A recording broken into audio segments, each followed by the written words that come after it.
Assalamualaikum warahmatullahi wabarakatuh. Nama saya Nurul Syamimi binti Sudin. Kad matrik saya bernombor 136484. Okey, pembentangan ini dilakukan bertujuan untuk menjawab soalan ulasan yang diberikan berkaitan dasar kurikulum kebangsaan. Okey, soalannya berbunyi, berdasarkan dasar kurikulum kebangsaan, hurai dan jelaskan tentang kekuatan dan kelemahan dasar ini serta pelaksanaannya di sekolah. Apakah yang dimaksudkan dengan kegiatan kurikulum? Okey, kegiatan kurikulum merupakan apa-apa kegiatan yang dirancang daripada proses pengajaran dan pembelajaran di luar bilik darjah yang memberikan murid peluang untuk menambah, mengukuh dan mengamalkan kemahiran dan nilai-nilai yang dipelajari di bilik darjah.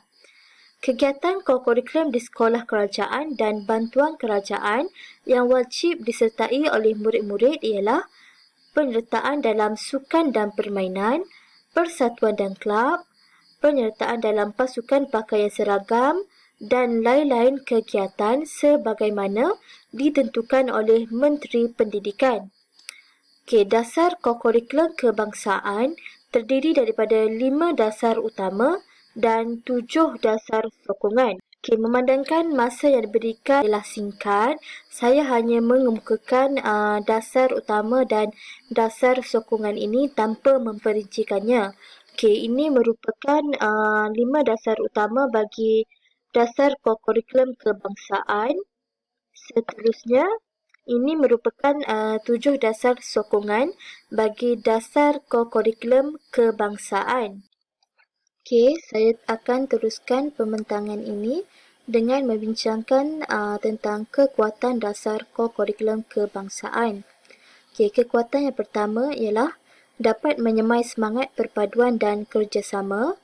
Penyertaan murid dalam bidang kurikulum dapat menyemai perasaan muhibbah, perpaduan dan kerjasama antara murid.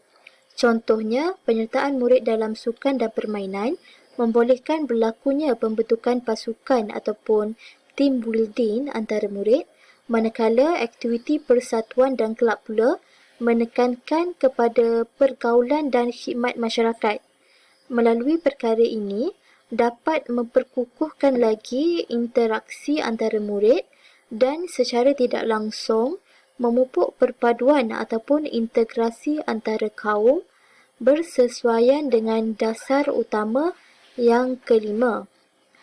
Kekuatan yang seterusnya ialah dapat menyeimbangkan perkembangan rohani, jasmani, intelek dan emosi bersesuaian dengan dasar utama yang keempat. Setiap kegiatan kurikulum yang dilaksanakan hendaklah mengandungi elemen-elemen yang membantu membangunkan intelek, jasmani, emosi dan rohani murid secara seimbang. Dalam membantu perkembangan intelek, rohani dan emosi, jasmani yang sihat dan cergas perlu diutamakan. Melalui kurikulum inilah dapat menggalakkan kecergasan fizikal yang menjamin perkembangan jasmani murid. Secara tidak langsung, dasar kurikulum ini juga berupaya merealisasikan falsafah pendidikan kebangsaan yang ingin melahirkan murid yang seimbang dari segi jeri. Okey, seterusnya, kekuatan dasar kurikulum kebangsaan yang ketiga ialah mencungkil minat dan bakat bersesuaian dengan dasar sokongan yang ketujuh. Contohnya, murid didedahkan dengan dunia sukan melalui penyertaan mereka dalam olahraga sekolah. Di sinilah minat dan bakat mereka terhadap sesebuah sukan ataupun permainan dapat digilap. Mereka juga berpeluang menjadi atlet-atlet pelapis negara pada masa akan datang, sekaligus mencipta nama dalam arena sukan antarabangsa. Secara tidak langsung, hal ini juga dapat memenuhi hasrat FPK yang berkehendakkan supaya bakat dan potensi dalam diri seseorang murid ni dipertingkatkan ke tahap yang maksimum. Kekuatan yang terakhir ialah mewujudkan budaya sekolah yang sihat dan berwatak. Okey, kokurikulum ni sebenarnya penting kerana pembudayaan di sekolah turut dilaksanakan menerusi bidang kokurikulum. Budaya sekolah yang sihat akan mengangkat imej sekolah tersebut sebagai sekolah berwatak. Sekolah berwatak ni merupakan satu imej sekolah yang dibangunkan oleh komuniti sesebuah sekolah tersebut.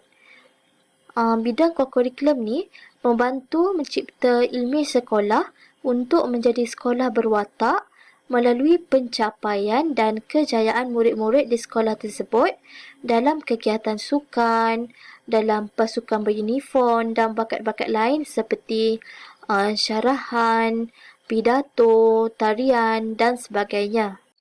Baiklah, saya akan teruskan dengan membincangkan tentang kelemahan dasar kokurikulum.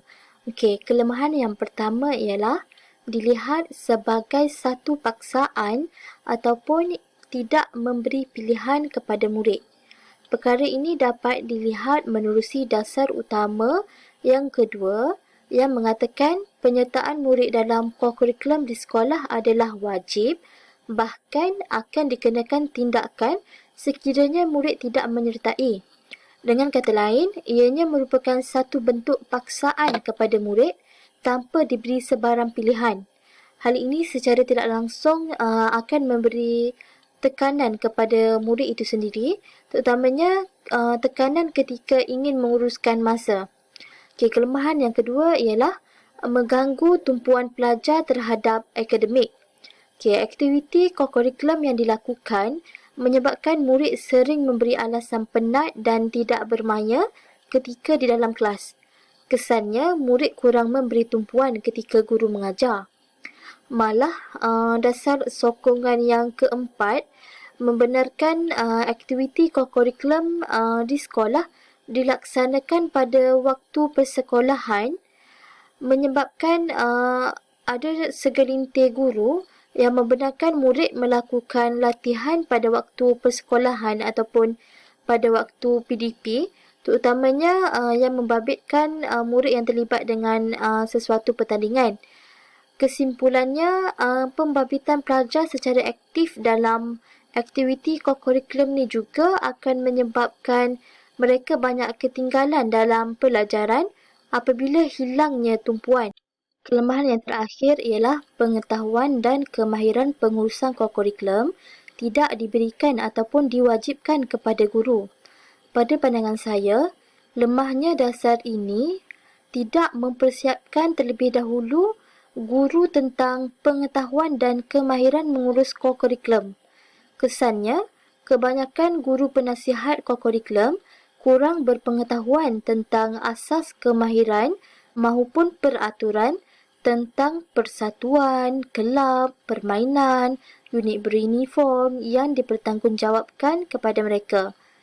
Hal ini akan menjejaskan keberkesanan pelaksanaan kokurikulum sekolah kerana ianya bergantung kepada pengurusan pihak sekolah itu sendiri, terutamanya guru yang dipertanggungjawabkan. Okey, bahagian terakhir saya akan terangkan pelaksanaan dasar kokurikulum di sekolah. Okey, yang pertama, peruntukan waktu untuk kegiatan kokurikulum. Pihak Kementerian Pendidikan menetapkan hari Rabu perlu diadakan aktiviti kokurikulum secara bergile-gile. Waktu minimum bagi pelaksanaan kokurikulum di sekolah rendah dan sekolah menengah. Okey, untuk sekolah rendah, 60 minit seminggu ditetapkan bagi pelajar tahun 3 dan tahun 4. Bagi pelajar tahun 5 dan tahun 6, 120 minit seminggu. Untuk sekolah menengah pula, bagi jurusan teknik dan vocational, 120 minit seminggu. Untuk sekolah menengah harian, SBP, SMA dan lain-lain ialah 180 minit seminggu. Secara keseluruhannya, setiap perjumpaan aktiviti kokurikulum adalah 12 kali setahun bagi persatuan dan sukan permainan dan 18 kali setahun bagi badan beruniform. Seterusnya, penilaian. Murid dinilai melalui 5 aspek. Yang pertama, aspek kehadiran sebanyak 50%, jawatan disandang sebanyak 10%, penglibatan murid sebanyak 20% dan aspek pencapaian sebanyak 20%, keseluruhannya 100%. Okey, itu sahaja daripada saya. Sekian, terima kasih.